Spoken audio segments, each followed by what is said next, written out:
It was the night of December 16, 1773. A chilling wind blew through the streets of Boston, but inside the Old South Meeting House, the air was thick with tension. Over 5,000 colonists had gathered, their faces grim under the dim candlelight. For years, the British Crown had been imposing taxes on the American colonies without giving them a voice in Parliament. The latest insult was the Tea Act. The colonists were faced with a choice: pay the tax and accept British tyranny, or stand their ground. The leader of the meeting, Samuel Adams, stood up. When it became clear that the British governor would not allow the tea ships to leave the harbor without paying the tax, Adams spoke the secret signal. "This meeting can do nothing more to save the country." Immediately, a war whoop echoed from the back of the church.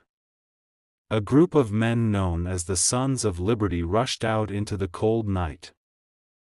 To protect their identities and symbolize their independence from British identity, many of the men disguised themselves as Mohawk Indians, wearing blankets and soot on their faces. They marched down to Griffin's Wharf, where 3 British ships, the Dartmouth, the Eleanor, and the Beaver, lay at anchor. The scene was eerily quiet. There was no looting, no shouting, and no violence against the crew. The only sounds were the rhythmic thuds of axes smashing wood.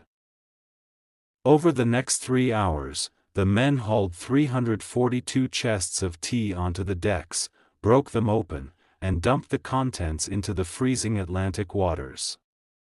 By the end of the night, over 90,000 pounds of tea, worth nearly $1 million in today's money, turned the Boston harbor into a giant, salty teapot.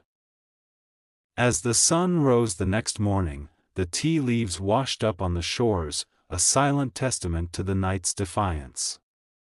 The British King, George III, was furious. He responded with the Intolerable Acts, closing the port and stripping Massachusetts of its right to self-govern. However, the king's plan backfired. Instead of breaking the colonists' spirit, it united them. This Tea Party was the spark that lit the flame of the American Revolution. It sent a clear message to the world: liberty is more precious than any luxury.